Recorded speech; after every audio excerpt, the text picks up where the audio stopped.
पुराणों के अनुसार कलयुग में थोड़े से धन से मनुष्य में बड़ा घमंड होगा। स्त्रियों को अपने केशों पर ही रूपवती होने का गर्व होगा। कलयुग में स्त्रियां धनहीन पति को त्याग देंगी। उस समय धनवान पुरुष ही स्त्रियों का स्वामी होगा। जो अधिक देगा उसे ही मनुष्य अपना स्वामी मानेंगे। उस समय लोग प्रभुता के ही कारण संबंध रखेंगे। स्त्रियां कठोर स्वभाव वाली व कड़वा बोलने वाली होंगी। वे पति की आज्ञा नहीं मानेंगी। जिसके पास धन होगा उसी के पास स्त्रियां रहेगी। बलवान और धनवान पुरुष ही सबका स्वामी होगा। जिस किसी के मुख से जो निकल जाएगा उसे ही शास्त्र समझा जाएगा। कलयुग में ढोंग और पाखंड उसके अंतिम चरम पर होगा। पुरुष पिशाच मानव मुर्दे की पूजा करेंगे। मनुष्यों का स्वभाव गधों जैसा दुस्सह, केवल गृहस्थी का भार ढोने वाला रह जाएगा। लोग विषी हो जाएंगे। धर्म कर्म का लोप हो जाएगा। मनुष्य जपरहित नास्तिक व चोर हो जाएंगे। सभी एक दूसरे को लूटने में रहेंगे। कलयुग में समाज हिंसक हो जाएगा। जो लोग बलवान होंगे उनका ही राज चलेगा। मानवता नष्ट हो जाएगी। रिश्ते खत्म हो जाएंगे। एक भाई दूसरे भाई का ही शत्रु हो जाएगा। जुआ, शराब, परस्त्रीगमन और हिंसा ही धर्म होगा। पुत्र पिता का और पिता पुत्र का वध करके भी उद्विग्न नहीं होंगे। अपनी प्रशंसा के लिए लोग बड़ी बड़ी बातें बनाएंगे, किंतु समाज में उनकी निंदा नहीं होगी। उस समय सारा जगत म्लेच्छ हो जाएगा, इसमें संशय नहीं। एक हाथ दूसरे हाथ को लूटेगा। कलयुग में लोग शास्त्रों से विमुख हो जाएंगे। अनैतिक साहित्य ही लोगों की पसंद हो जाएगा। बुरी बातें और बुरे शब्दों का ही व्यवहार किया जाएगा। स्त्री और पुरुष दोनों ही अधर्मी हो जाएंगी। स्त्रियां पतिव्रत धर्म का पालन करना बंद कर देगी और पुरुष भी ऐसा ही करेंगे। स्त्री और पुरुषों से संबंधित सभी वैदिक नियम विलुप्त हो जाएंगे। पुराणों के अनुसार जिन बालों को स्त्री का श्रृंगार कहा जाता है, उन्हीं बालों को कलयुग में सभी महिलाएं काटना शुरू कर देंगी। साथ ही लोग अपने बाल रंगने भी लगेंगे। विष्णु जी के अनुसार ऐसे में कलयुग की शुरुआत हो जाएगी। उन्होंने बताया कि जिस दिन बेटे ने अपने पिता पर हाथ उठा दिया, उस दिन से हम कलयुग में आगे बढ़ते चले जाएंगे। कलयुग के चरम तक पहुंचने से पहले सभी लोग एक दूसरे से झूठ बोलने लगेंगे। और जब बाप बेटी भाई बहन कोई रिश्ते सही से नहीं रहेंगे, तब समझ लेना दुनिया का अंत निश्चित है। अंत के समय कोई रिश्ता दिल से नहीं निभाया जाएगा। लोग एक दूसरे की इज्जत करना भूल जाएंगे। कलयुग में लोगों की मृत्यु अकाल और दर्दनाक होगी। देश में चारों ओर अकाल और भूखमरी फैलने लगेगी। लोग प्यास और भूख से मरने लगेंगे। और जब ऐसा हो तब कलयुग अपने चरम सीमा तक पहुंच जाएगी। विष्णु जी ने बताया कि जब 7 साल की लड़की बच्चे को जन्म देगी तो समझ जाना कि अब घोर कलयुग आ गया है। इसके कुछ समय बाद ही इस युग का अंत हो सकता है। ज्ञात हो तो हिंदू धर्म के अनुसार ब्रह्मा विष्णु महेश ने ही सृष्टि का निर्माण किया है। ऐसे में ये तीनों ही इसे खत्म भी करेंगे। जब सभी वेदों को छोड़कर संस्कार शून्य हो जाएंगे, तब सिंधु तट, चंद्रभाग का तटवर्ती प्रदेश, कौंतीपुरी और कश्मीर मंडल पर प्राय शूद्रों का संस्कार ब्रह्मतेज से ही नाम मात्र के द्विजों का और म्लेच्छों का राज होगा। सबके सब राजा राजनेता आचार विचार में म्लेच्छ प्राय होंगे। वे सब एक ही समय में भिन्न भिन्न प्रांतों में राज करेंगे। ये सबके सब परले सिरे के झूठे, अधार्मिक और स्वल्प दान करने वाले होंगे। छोटी बातों को लेकर ही ये क्रोध के मारे आगबबूला हो जाएंगे। ये दुष्ट लोग स्त्री, बच्चों, गौओं और ब्राह्मणों को मारने में भी नहीं हिचकेंगे। दूसरे की स्त्री और धन हथिया लेने में ये सदा उत्सुक रहेंगे। न तो इन्हें बढ़ते देर लगेगी और न घटते। इनकी शक्ति और आयु थोड़ी होगी। राजा के वेश में ये म्लेच्छ ही होंगे। वे लूट खसोट कर अपनी प्रजा का खून चूसेंगे। जब ऐसा शासन होगा तो देश की प्रजा में भी वैसा ही स्वभाव, आचरण, भाषण की वृद्धि हो जाएगी। राजा लोग तो उनका शोषण करेंगे ही, आपस में वे भी एक दूसरे को उत्पीड़ित करेंगे और अंततः सबके सब नष्ट हो जाएंगे। भागवत पुराण भविष्योत्तर पुराण अनुसार ब्रह्मा जी ने कहा, हे नारद, भयंकर कलियुग के आने पर मनुष्य का आचरण दुष्ट हो जाएगा और योगी भी दुष्ट चित्त वाले होंगे। संसार में परस्पर विरोध फैल जाएगा। द्विज, ब्राह्मण, क्षत्रिय, वैश्य दुष्ट कर्म करने वाले होंगे और विशेषकर राजाओं में चरित्रहीनता आ जाएगी। देश देश और गांव गांव में कष्ट बढ़ जाएंगे। संतजन दुखी होंगे। अपने धर्म को छोड़कर लोग दूसरे धर्म का आश्रय लेंगे। देवताओं का देवत्व भी नष्ट हो जाएगा और उनका आशीर्वाद भी नहीं रहेगा। मनुष्यों की बुद्धि धर्म से विपरीत हो जाएगी और पृथ्वी पर म्लेच्छों के राज्य का विस्तार हो जाएगा। महर्षि व्यास जी के अनुसार कलयुग में मनुष्यों में वर्ण और आश्रम संबंधी प्रवृत्ति नहीं होगी। वेदों का पालन कोई नहीं करेगा। कलयुग में विवाह को धर्म नहीं माना जाएगा। शिष्य गुरु के अधीन नहीं रहेंगे। पुत्र भी अपने धर्म का पालन नहीं करेंगे। कोई किसी कुल में पैदा ही क्यों न हुआ, जो बलवान होगा वही कलयुग में सबका स्वामी होगा। सभी वर्णों के लोग कन्या बेचकर निर्वाह करेंगे। कलयुग में जो भी किसी का वचन होगा वही शास्त्र माना जाएगा। कलयुग में थोड़े से धन से मनुष्यों में बड़ा घमंड होगा। स्त्रियों को अपने केशों पर ही रूपवती होने का गर्व होगा। कलयुग में स्त्रियां धनहीन पति को त्याग देंगी। उस समय धनवान पुरुष ही स्त्रियों का स्वामी होगा। जो अधिक देगा उसे ही मनुष्य अपना स्वामी मानेंगे। उस समय लोग प्रभुता के ही कारण संबंध रखेंगे।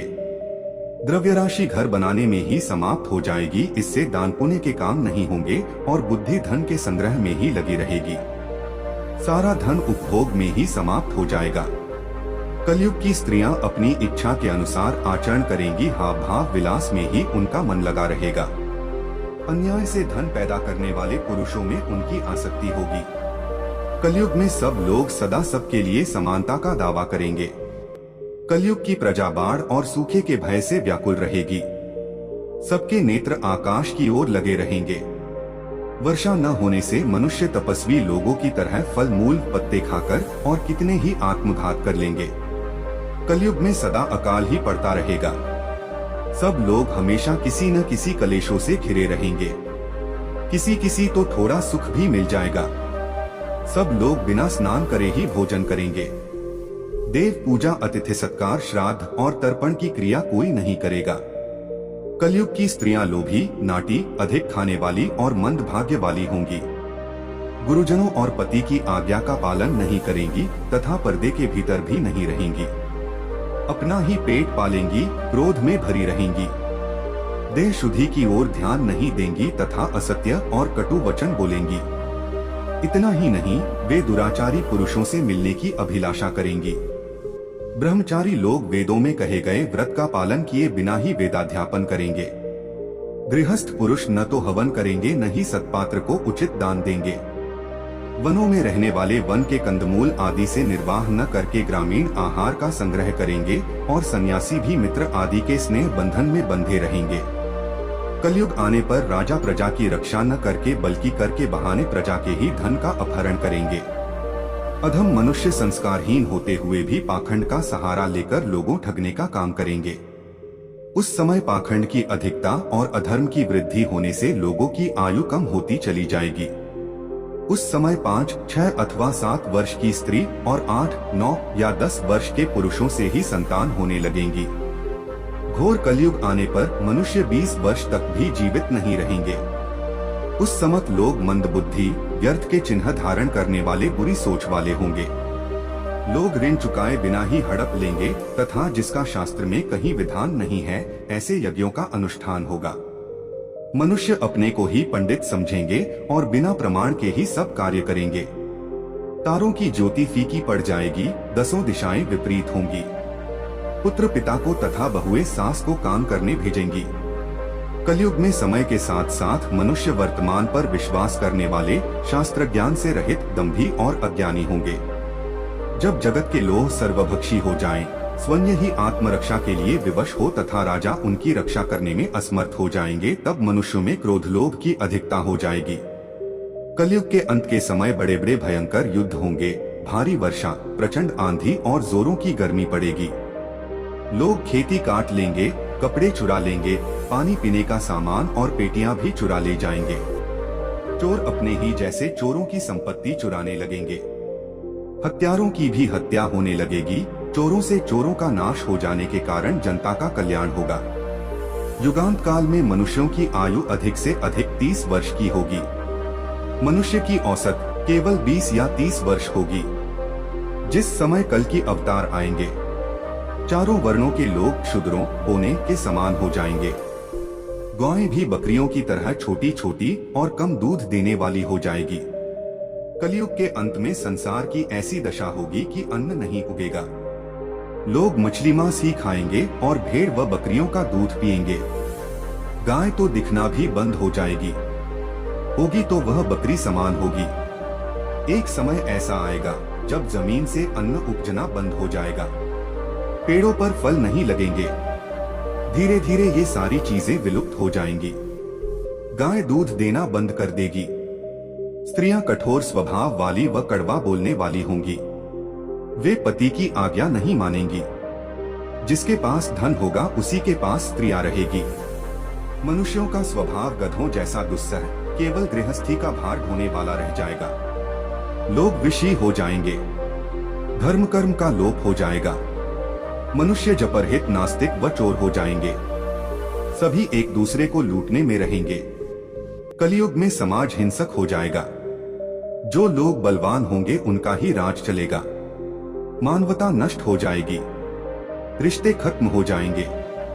एक भाई दूसरे भाई का ही शत्रु हो जाएगा। जुआ, शराब, परस्त्रीगमन और हिंसा ही धर्म होगा। पुत्र पिता का और पिता पुत्र का वध करके भी उद्विग्न नहीं होंगे। अपनी प्रशंसा के लिए लोग बड़ी बड़ी बातें बनाएंगे, किंतु समाज में उनकी निंदा नहीं होगी। उस समय सारा जगत म्लेच्छ हो जाएगा, इसमें संशय नहीं। एक हाथ दूसरे हाथ को लूटेगा। कलयुग में लोग शास्त्रों से विमुख हो जाएंगे। अनैतिक साहित्य ही लोगों की पसंद हो जाएगा। बुरी बातें और बुरे शब्दों का ही व्यवहार किया जाएगा। स्त्री और पुरुष दोनों ही अधर्मी हो जाएंगी।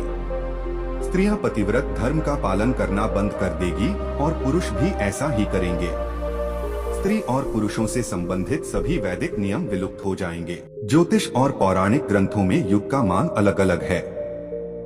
पौराणिक ग्रंथों के अनुसार 4 युग होते हैं: सत, त्रेता, द्वापर और कली। कहते हैं कि कलियुग में पाप अपने चरम पर होगा। वर्तमान में कलिकाल अर्थात कलयुग चल रहा है। ग्रंथों में इस युग में क्या क्या होगा या घटेगा यह स्पष्ट लिखा गया है। यह भी है कि इस युग में जब कहीं भी प्रलय होगा तो सिर्फ हरि कीर्तन ही उस बचाएगा। आओ जानते हैं कि कलियुग में सावधान क्यों रहें। सतयुग में प्रतीकात्मक तौर पर धर्म के 4 पैर थे। सतयुग में मनुष्य की लंबाई 32 फीट अर्थात लगभग 21 हाथ बताई गई है।